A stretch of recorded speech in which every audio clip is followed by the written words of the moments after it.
No. अब discovery पे अगर हम चलते हैं तो हमारे पास सबसे पहले हमें जो डिस्कवरी हुई थी जी 1831 में रॉबर्ट ब्राउन ने डिस्कवर किया था इसको। उसके बाद जो सेकंड है, श्लेडन एंड शवान ने इंडिविजुअली तौर पे प्लांट्स और एनिमल सेल के अंदर आइडेंटिफाई किया था कि वाकया ही न्यूक्लियस मौजूद होता था। Confirmed by Schleiden and Schwann, discovered by Brown. उसके बाद थोड़ा सा फंक्शन के ऊपर आते हैं। आपको फंक्शंस का पता होना चाहिए। तो सबसे पहले तो हमें पता है कि जो न्यूक्लियस है, ठीक है, ठीक है, न्यूक्लियस है, न्यूक्लियस इंफॉर्मेशन को स्टोर कर रहा है। ठीक है, store specially DNA as a heredity material हम पता है। इसके अलावा जाहिर है जीन्स हैं, तो वो जीन्स डीएनए का हिस्सा होती हैं, तो ये भी उसके अंदर आ जाएगा। इसी तरह से ट्रांसक्रिप्शन। अब ट्रांसक्रिप्शन हमें पता है, formation of DNA to messenger RNA. ठीक है। सो ट्रांसक्रिप्शन जो है वो कहाँ चल रही होती है? Again in the nucleus. इसी तरह से डीएनए रेप्लिकेशन है, डीएनए की सिंथेसिस भी हम इसको कहते हैं। ठीक है। और ऑलरेडी हम पढ़ चुके हैं। अगर मैं आपसे पूछूं कि डीएनए की सिंथेसिस या डीएनए की जो रेप्लिकेशन है, ये कौन से सेल डिवीजन के फेज के अंदर होती है? जी, रेज एंड करें जरा। शाबाश शाबाश।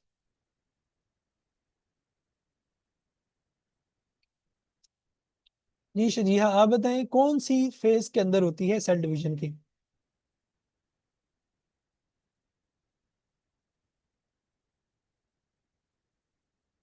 एस फेज में। एस फेज में। मैंने कहा पता रजिस्टर खोल के देख रहे थे अभी। एस फेज के अंदर, गुड हो गया। नेक्स्ट चलते हैं। ओके, एक और प्रोसेस है जिसे हम कहते हैं डीएनए। नहीं। Okay, DNA repair. Now DNA repair का जो मैकेनिज्म है, याद रखिएगा, ये भी हमारे पास कहाँ चल रहा होता है? सेल न्यूक्लियस के अंदर चल रहा होगा। इसी तरह राइबोसोम प्रोडक्शन हमें पता है। आपसे पूछते हैं राइबोसोम प्रोडक्शन। देखो नॉर्मली जो सवाल आता है, राइबोसोम प्रोडक्शन अक्कर, ठीक है, तो आप बताते हैं न्यूक्लियोलस। अब अगर लेट्स सपोज न्यूक्लियोलस की ऑप्शन ना हो, अक्सर स्टूडेंट क्या करते हैं, वो एमसीक्यूज को ठीक करने लग पड़ते हैं कि भाई न्यूक्लियोलस नहीं है। अच्छा, वहां पे न्यूक्लियस होता है या समटाइम न्यूक्लियोप्लाज्म भी होता है। ठीक है, तो वो क्या करते हैं, वो कहते हैं नहीं न्यूक्लियोलस नहीं है, तो हम जो है ना वो किसी को नहीं लगाएंगे। वो वहां पे करेक्ट ऑप्शन लिख के आ जाते हैं। तो ऐसी गलती कभी भी नहीं करनी है। जो उन्होंने दिया है, हो सकता है वो वहां पे क्वेश्चन ये दे दे कि राइबोसोम प्रोडक्शन, ठीक है, अक्कर इन, और उसमें न्यूक्लियोलस को ना दे, और वो वहां पे दे दे न्यूक्लियोप्लाज या न्यूक्लियस।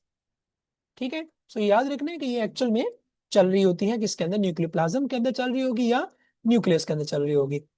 इसी तरह फॉर्मेशन ऑफ स्प्लाइसियोसोम कॉम्प्लेक्स। अच्छा, स्प्लाइसियोसोम कॉम्प्लेक्स क्या है? कोई बताएगा स्प्लाइसियोसोम क्या होते हैं? जी, किस किस को पता है? रेज हैंड करें जरा। स्प्लाइसियोसोम क्या होंगे? बड़ी इंपॉर्टेंट टर्म है, नम्स में तो कई दफा आ चुकी हुई है। मायरा को पता है, ठीक है जी, बाकी लोग बताएं। शाबाश। अनम को भी पता है। हाँ, ये फेडरल वालों को तो पता होगा ना। जी, बताएं जरा। मायरा आप बताएं।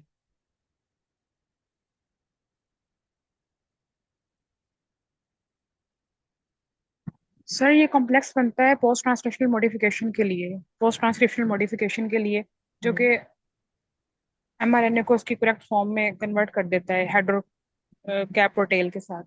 ओके, यानी आपने एक बड़ा मुश्किल टर्म बोल दिया, अब हमें बच्चों को समझानी पड़ेंगी। देखिए एक बात याद रखें, हमारे पास एक सेल है, लेट्स सपोज। तो सेल में, ये हमारे पास आ गया, लेट्स सपोज सेल। सेल में होता क्या है कि एक डीएनए बनता है, डीएनए के बाद बनता है मैसेंजर आरएनए। ठीक हो गया। लेट्स सपोज मैं ये कहता हूँ कि लेट्स सपोज मैं कहता हूँ कि ये न्यूक्लियस है। ठीक है, न्यूक्लियस के बाद ये साइटोप्लाज्म है। तो एक्चुअल में होता क्या है कि इस मैसेंजर आरएनए को यूकैरियोट के केस में, ये सिर्फ यूकैरियोट के केस में है और किसी में नहीं है, ये याद रखना है। यूकैरियोट के केस में मैसेंजर आरएनए को मॉडिफाई किया जाता है। तो असल में ये जो पहले मैसेंजर आरएनए बनाया जाता है, ये होता है प्री मैच्योर मैसेंजर आरएनए। ठीक हो गया। इसको इधर भेजने यानी साइटोप्लाज्म में भेजने से पहले क्या किया जाता है? एक स्टेप एक्स्ट्रा किया जाता है। ठीक है, उसे हम कहते हैं पोस्ट ट्रांसक्रिप्शनल मॉडिफिकेशंस। ठीक है, और उस पोस्ट ट्रांसक्रिप्शनल, ठीक है, मॉडिफिकेशंस के अंदर क्या होता है कि प्री मेच्योर मैसेंजर आरएनए को मेच्योर मैसेंजर आरएनए के अंदर कन्वर्ट करते हैं, और इसके लिए एक कॉम्प्लेक्स ऑफ एंजाइम इस्तेमाल होता है, ठीक है। और वो जो कॉम्प्लेक्स ऑफ एंजाइम है उसे हम कहते हैं स्प्लाइसियोसोम कॉम्प्लेक्स, ठीक है। सो ये जो पोस्ट ट्रांसक्रिप्शन मॉडिफिकेशन है ये कहाँ चल रही होती है, अगेन न्यूक्लियस के अंदर। तो इससे हमें ये क्लियर हो रहा है कि न्यूक्लियस के फंक्शंस को अगर हम देखेंगे ना तो बड़ी मजे की चीजें हमें क्लियर हो रही है कि न्यूक्लियस के अंदर डीएनए रेप्लिकेशन भी हुई, पीछे देखा। न्यूक्लियस के अंदर हमने ट्रांसक्रिप्शन भी हुई, वो भी हमने पीछे देखा। न्यूक्लियस के अंदर हमारे पास जो है वो ये जो स्प्लाइसिसोम पोस्ट ट्रांसक्रिप्शनल मॉडिफिकेशन है ये भी हमने देखा। अब एक बात याद रखनी है, डीएनए रेप्लिकेशन हुई तो इसका मतलब है डीएनए रेप्लिकेशन के लिए जितने एंजाइम रिक्वायर्ड होंगे वो सारे के सारे एंजाइम कहाँ होंगे, न्यूक्लियस के अंदर। इसी तरह अगर हम कहा जाए ट्रांसक्रिप्शन के लिए एंजाइम, मिसाल के तौर पे RNA polymerase, DNA polymerase, DNA उसके लिए है, रेप्लिकेशन के लिए है, ठीक हो गया। लाइगेज, हेलिकेज, ये सो ऑन, ये आगे मैं स्केच बनाता हूँ तो उसमें हमें ये कवर कर लेंगे, ठीक हो गया। अच्छा नेक्स्ट चलते हैं। एक और प्रोसेस है, वो हमारे पास है जी सेल साइकिल कंट्रोल, ठीक है। Cell cycle control is actually आपका कहाँ पे हो रहा है, कंट्रोल कौन कर रहा होता है, अगेन न्यूक्लियस कर रहा होगा, ठीक हो गया। सो एक और प्रोसेस है जिसे हम कहते हैं एपोप्टोटिक प्रोग्राम सेल डेथ, जो हमने लाइसोसोम, अच्छा यहाँ बड़ी एक चीजें आती हैं, थोड़ा सा याद ध्यान से रखना है। Apoptosis regulation is done by nucleus, control या मैनेज कौन कर रहा होता है इसको, लाइसोसोम, ठीक है। लाइसोसोम के थ्रू जो है वो करवाया जा रहा होता है, स्पेशली जब एपोप्टोसिस या आप कह सकते हैं सेल का जो सुसाइड का जो मैकेनिज्म चल रहा होता है, ठीक है। इसको हम आगे देखेंगे खैर डिटेल में। इसी तरह organization of the chromatin chromosome के हवाले से वो भी इसी के अंदर चल रही होती है। आरएनए प्रोसेसिंग, अभी जो मैंने आप लोगों को चीज बताई है, ठीक है, मॉडिफिकेशन या आरएनए प्रोसेसिंग इसको हम कहते हैं। It is also called as, मैं इसके डिफरेंट नाम लिख देता हूँ, पोस्ट ट्रांसक्रिप्शनल मॉडिफिकेशंस, ठीक हो गया। इसको हम आरएनए प्रोसेसिंग भी कहते हैं। इसके लिए एक और टर्म यूज करते हैं, आरएनए स्प्लाइसिंग, ठीक हो गया। So these all are what, ठीक है, जो कि आरएनए को मॉडिफाई करने के लिए, आरएनए रिपेयर के लिए जो है ना वो इस्तेमाल होती हैं, ठीक है। उसके बाद नेक्स्ट अगर हम देखेंगे तो हमारे पास आ रहा है जी, ठीक हो गया।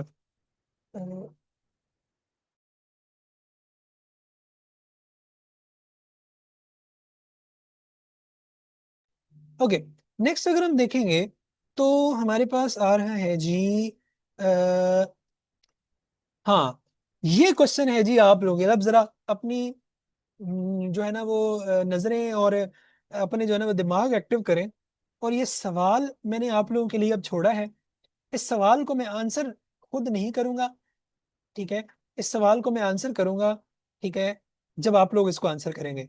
इस सवाल को नोट करें अपने पास, इसका स्क्रीनशॉट बेशक अपने फोन में ले सकते हैं, ठीक है। इसकी डिस्कशन हम बाद में करेंगे, ये सवाल बड़ा मजे का है, और ये मैंने आप लोगों के लिए रखा है कि if the P arm of the chromosome is significantly shorter than the Q arm, what does this indicate?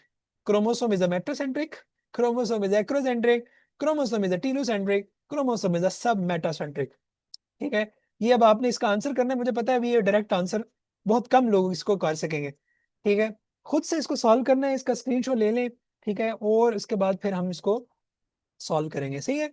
मैं अभी फिलहाल जाने लगा हूँ व्हाइट बोर्ड की तरफ, वहां से जो है हम एक काम करेंगे कि इंडिकेट करेंगे टॉपिक को।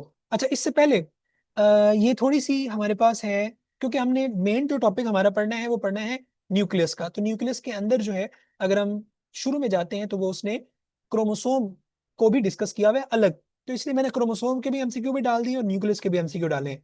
सो क्रोमोसोम के हवाले से थोड़ा सा ये टेबल आप लोगों को याद रखना चाहिए, ठीक है। वैसे तो ये आप लोगों की जिम्मेदारी होनी चाहिए, मुझे आपके जिम्मे लगाना चाहिए, आप इसको एज असाइनमेंट सॉल्व करें और ढूंढ के लाएं कि जी शॉर्ट सी जो क्रोमोसोम की जो आप कह सकते हैं हिस्ट्री है वो क्या है। तो इसमें अगर हम थोड़ा सा मैं आपको बताता चलूं, रॉबर्ट ब्राउन ने न्यूक्लियस डिस्कवर किया हमें पता है। वेल्टर फ्लेमिंग, ठीक है, ये स्पेलिंग मेरे ख्याल से एच आता है इसमें। फ्लेमिंग वाज अ साइंटिस्ट जिसने ये बताया था कि क्रोमोसोम यानी क्रोमैटिन जो है वो माइटोसिस के दौरान मौजूद होते हैं, यानी क्रोमोसोम होते हैं, वर्ल्डायर वाज अ साइंटिस्ट जिसने क्रोमोसोम की टर्म दी थी। उसके बाद सटन एंड बावरी, ठीक है, इसको सटन थ्योरी भी कहते हैं, ठीक है, याद रखना। तो इसने क्रोमोसोम थ्योरी ऑफ इनहेरिटेंस दिया था कि जो क्रोमोसोम्स हैं, जैसे मेंडल ने बताया था ना कि हमारे पास जो जीन्स होती हैं, ये फैक्टर्स होते हैं, वो कंट्रोल कर रहे होते हैं अगली प्रोजेनी में। यहाँ जो है वो हमारे पास याद रखना, सटन ने भी ये बताया था कि जो क्रोमोसोम है वो इनहेरिटेंस को कंट्रोल कर रहे होते हैं, ठीक है। तो सम सॉर्ट ऑफ मेंडल के वर्क में और सटन के वर्क में सिमिलरिटी आती है। अच्छा, उसके बाद वॉटसन क्रिक ने डबल हेलिक्स मॉडल किया था, और फाइनली 2003 के अंदर ह्यूमन जीनोम प्रोजेक्ट आया था, जिसके अंदर पूरे के पूरे ह्यूमन के क्रोमोसोम को उन्होंने क्या कर लिया था, सीक्वेंस कर लिया था। ठीक हो गया। तो ये थोड़ी सी हिस्ट्री आप लोगों ने याद रखनी है। मे बी इसमें से भी वो क्वेश्चन आपसे पूछ सकता है। अभी मैं चलता हूँ, इसको हम सेव कर लेते हैं, और मैं व्हाइट बोर्ड की तरफ जा रहा हूँ। व्हाइट बोर्ड में हम जो है वो अपना व्हाइट बोर्ड निकालते हैं, ये वाला ग्रीन वाला, इसमें ये वाला हम ले लेते हैं जी। ठीक हो गया जी। ओके, तो अब जितने भी हमने एमसीक्यूज पढ़े हैं, जितनी भी हमने इंफॉर्मेशन ग्रैब की है, उस सारी की सारी इंफॉर्मेशन को अभी मैं क्या करने लगा हूं, यहाँ पे एक कूजे में बंद करूंगा, और उस पूरी की पूरी, जिस तरह हमने कल लास्ट स्केच पढ़ा था, ठीक है, उसी तरह का हम एक स्केच पढ़ेंगे न्यूक्लियस के रेफरेंस से, ताकि हमें सारा का सारा जो एमसीक्यू है, सारी की सारी जो एमसीक्यू डिस्कशन है, वो सारी की सारी यहाँ पे हमें कवर हो जाए, इजिली कवर हो जाए। ठीक हो गया। तो मैं यहाँ पे इसको जरा एक दफा मैं इसको पॉज करता हूँ, ताकि ना ये ऊपर लेके जाएं इसको। हाँ, ये हो गया। ओके, अब जरा थोड़ा सा ध्यान रखिएगा। हमारे पास अगर हम बात करते हैं, ये वाला सेम स्ट्रक्चर जो है वो ऑलरेडी आप लोग पढ़ के आ चुके हैं, ठीक है। सो इधर से ही हम स्टार्ट लेते हैं। हमारे पास हमने जो भी जितनी भी इंफॉर्मेशन की है, अब जरा था आप लोगों ने अटेंटिवली रहना है, अटेंटिवली सुनना है। मैं थोड़ा सा कॉन्सेप्ट्स के ऊपर जो है वो चलूंगा अभी। अगर हम थोड़ा सा बात करें न्यूक्लियस की, ठीक है, so we know that in nucleus, अभी हमने बात की, थोड़ा सा मेरे ख्याल में, ठीक है, ठीक है, न्यूक्लियस आ गया। सो न्यूक्लियस हमें पता है, इट इज सब डिवाइडेड इनटू, याद रखिएगा, एक है जी हमारे पास सबसे पहले न्यूक्लियोप्लास्ट, दूसरे नंबर पे हमारे पास जो मोस्ट इंपॉर्टेंट चीज आती है, दैट इज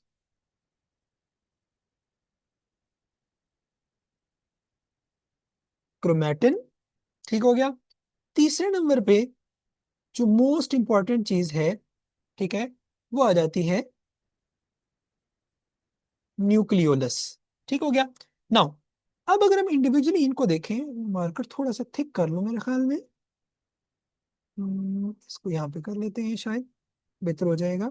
सो अगर हम बात करें न्यूक्लियोप्लाज्म के अंदर क्रोमैटिन को डिस्कस करें और न्यूक्लियोलस को डिस्कस करें, ठीक है, तो हम इसको इंडिविजुअली देखेंगे। पहली बात, एक्चुअल में क्रोमैटिन और न्यूक्लियोलस जो है वो न्यूक्लियोप्लाज्म का ही आप कह सकते हैं पार्ट कंसीडर करते हैं। बट यहाँ न्यूक्लियोप्लाज्म में हम जो कंपोनेंट्स लेंगे, उनके अंदर हमारे पास सबसे पहले आ जाता है वाटर, इसी तरह एटीपी, इसी तरह से एंजाइम्स, ठीक हो गया, इसी तरह से प्रोटीन्स, इसी तरह आयंस, ठीक है। और अगर आपसे पूछा जाए इंजाइम्स कौन कौन से पॉसिबल हैं जो कि न्यूक्लियोप्लाज्म के अंदर हैं, तो we know that the processes, all the processes जो कि हमारे पास सेल में चल रहे हैं, ठीक है, ऑल द प्रोसेसेस जो सेल में चल रहे हैं। For example, we studied, we said कि जी डीएनए रेप्लिकेशन होती है, वी स्टडीड दैट ट्रांसक्रिप्शन होती है, we studied that there is a post transcriptional transcriptional modifications. ठीक हो गया। अब इन चीजों के लिए जितने भी इंजाइम रिक्वायर्ड है ना, all enzymes are actually present in the, आप कह सकते हो, न्यूक्लियो प्लाज्म, ठीक है। मिसाल के तौर पे डीएनए रेप्लिकेशन के लिए अब कौन सा एंजाइम, याद रखना हमने पढ़ा हुआ है डीएनए पॉलीमरेज, ठीक हो गया। डीएनए पॉलीमरेज 1 भी होता है, डीएनए पॉलीमरेज 2 भी होता है, डीएनए पॉलीमरेज 3 भी होता है। सो आपसे पूछ सकते हैं कि डीएनए रेप्लिकेशन कहाँ होती है, तो यू मस्ट नो कि जी न्यूक्लियोप्लाज्म में होती है। अच्छा, आपसे कहते हैं डीएनए पॉलीमरेज 1 कहाँ होता है, या डीएनए पॉलीमरेज 1 की वर्किंग कहाँ पे है, तो again you you you gonna say nucleoplasm. इसी तरह आपसे पूछते हैं डीएनए रेप्लिकेशन के अंदर हमारे पास, आपको याद होगा बल्कि सीक्वेंस के साथ हम लिखते हैं इसको, एक होता है हेलिकेस, इसी तरह हमारे पास होगा लाइकेस, इसी तरह हमारे पास होता है टोपो, ओके इसको मैं थोड़ा इस तरफ कर लेता हूँ, इसी तरह हमारे पास होगा, इसको यहाँ कर देता हूँ, प्राइमेज होगा, ठीक है। प्राइमेज के अलावा हमारे पास होता है जी एसएसबीज, सिंगल स्ट्रैंडेड बाइंडिंग प्रोटीन्स होती हैं, ठीक है, single stranded binding protein so on, ठीक है। अच्छा, इसी तरह से एक और एंजाइम है जिसे हम कहते हैं टोपो आइसोमरेज, या इसके लिए यूज किया जाता है एक और वर्ड गाइरेज, ठीक है। सो याद रखना, एक तो ये आ गया। इसी तरह अगर हम बात करें जो हमारे पास ट्रांसक्रिप्शन है, ट्रांसक्रिप्शन में मेन जो एंजाइम होता है, ठीक है, दैट इज आरएनए पॉलीमरेज। और यहाँ एक और चीज याद रखनी है, हम यूकैरियोट में पढ़ रहे हैं, तो प्रो यूकैरियोट के अंदर भी आरएनए पॉलीमरेज 1, 2 और 3 होता है, ठीक हो गया।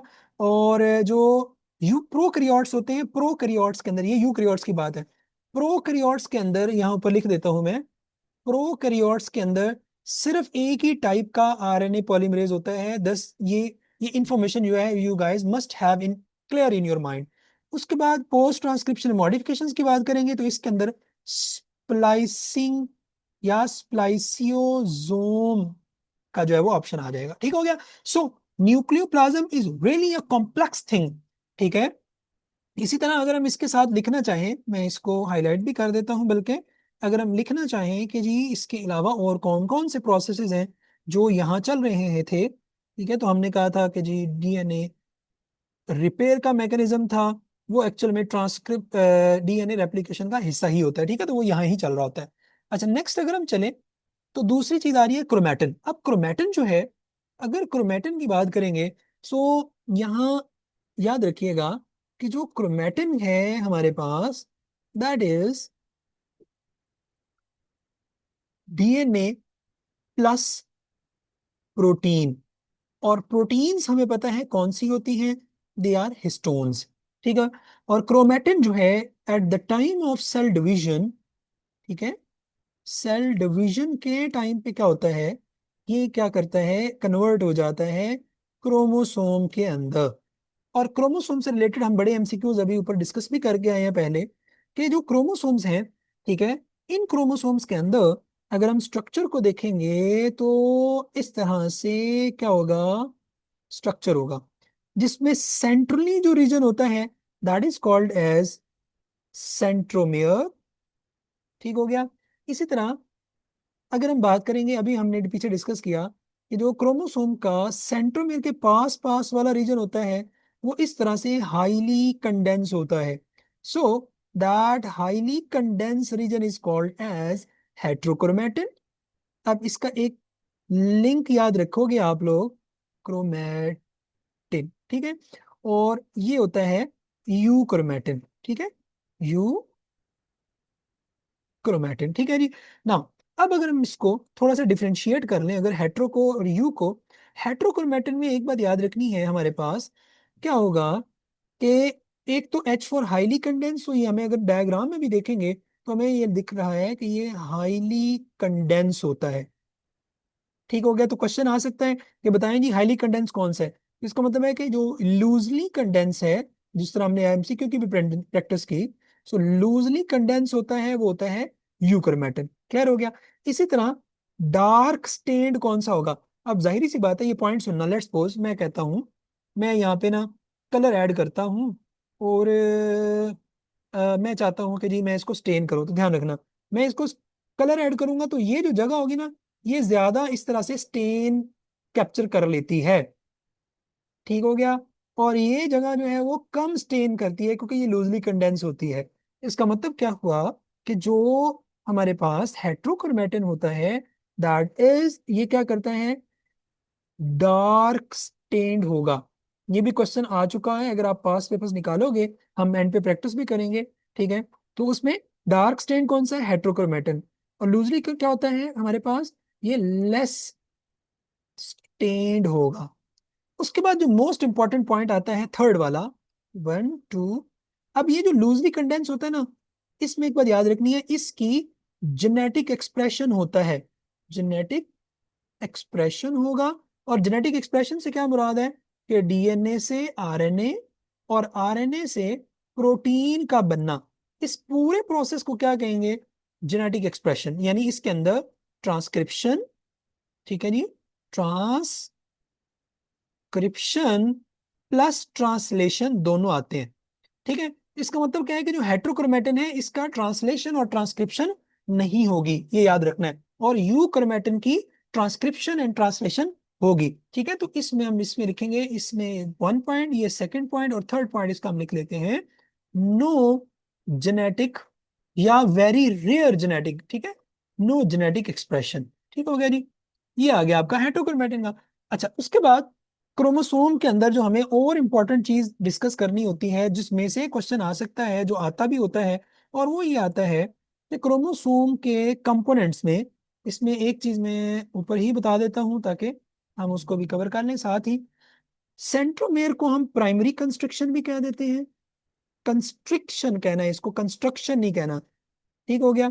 उसके बाद इसके अलावा इसके साथ जो है, याद रखिएगा, हमारे पास आ जाता है कुछ स्पेसिफिक पोर्शन, ठीक है, जिसके साथ एक्चुअल में स्पिंडल फाइबर्स ने आके लगना होता है, ठीक है। So that is called as kinetochore, याद रखिएगा, इट इज, हम कहते हैं kinetochore. So kinetochore, centromere, primary construction, ये अलग है। अच्छा, नीचे आते हैं, जो हम अभी डिस्कस करने लगे थे, मैं आपको बताने लगा था कि हमारे पास जो क्रोमोसोम्स हैं, इन क्रोमोसोम के अंदर, ठीक है, ध्यान रखिएगा जरा, ये हमारे पास है, ठीक है। एक तो सेंट्रोमेरिक रीजन हो गया जिसको हमने प्राइमरी कंस्ट्रक्शन कहा। उसके बाद हमने कहा कि जी जो है यहाँ स्ट्रक्चर आ जाता है काइनेटोकोर का, ठीक हो गया। उसके बाद हमारे पास जो है इनके जो टर्मिनल एजेस होते हैं, पहले इजी इजी बता देता हूं मैं, इनके जो टर्मिनल एजेस होते हैं दे आर प्रोटेक्टेड बाय, ठीक है, एक तो ये क्या करते हैं, separate chromosome from each other, ठीक है। और दूसरा ये क्या करते हैं, प्रिवेंशन करते हैं, प्रिवेंशन फ्रॉम, आप कह सकते हो, डीएनएजेस, ठीक है, ब्रेक डाउन, याद रखें, ब्रेक डाउन, ठीक है। यानी कि ये स्ट्रक्चर, इन स्ट्रक्चर्स का नाम है टीलूमर्स। ओके हो गया। उसके बाद कुछ दो तीन टर्म्स आ जाती हैं, मिसाल के तौर पे जी जंक डीएनए क्या होता है, ठीक है। फिर आ जाती हैं सेटेलाइट डीएनए क्या होता है हमारे पास, ठीक हो गया, सेटेलाइट डीएनए। जंक डीएनए आप कह सकते हैं नो रोल इन, ठीक है, in genetic expression, genetic expression. और मैक्सिमम जो डीएनए होता है वो जंक होता है। उसके बाद सेटेलाइट है, सेटेलाइट डीएनए जो है इसको हम सेकेंडरी, इसके लिए एक टर्म यूज करते हैं, बल्कि एक और है वो मैं अभी आपको बताता हूँ। सेटेलाइट डीएनए का वैसे जो रोल है दैट इज क्रोमोसोम, या आप इसको कह सकते हो क्रोमोसोम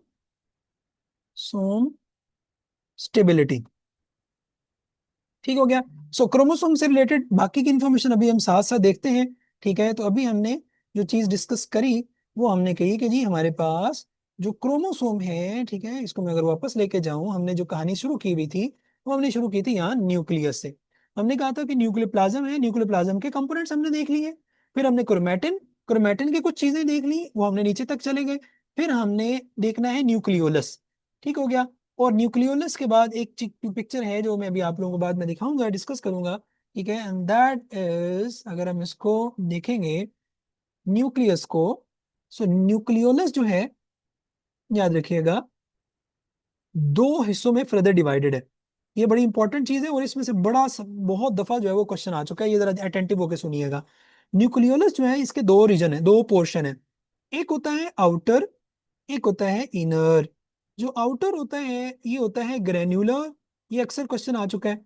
और जो इनर होता है वो होता है फिब्रिल, ठीक है, या इसके लिए टर्म आती है सेंट्रल फिब्रिल। ग्रेन्युलर रीजन में क्या होता है, प्रीकर्सर ऑफ राइबोसोम्स होंगे, जबकि सेंट्रल फिब्रिल रीजन के अंदर मजीद दो चीजें होती हैं। एक होता है आरडीएनए, यानी राइबोसोमल डीएनए, और दूसरा होता है आरएनए।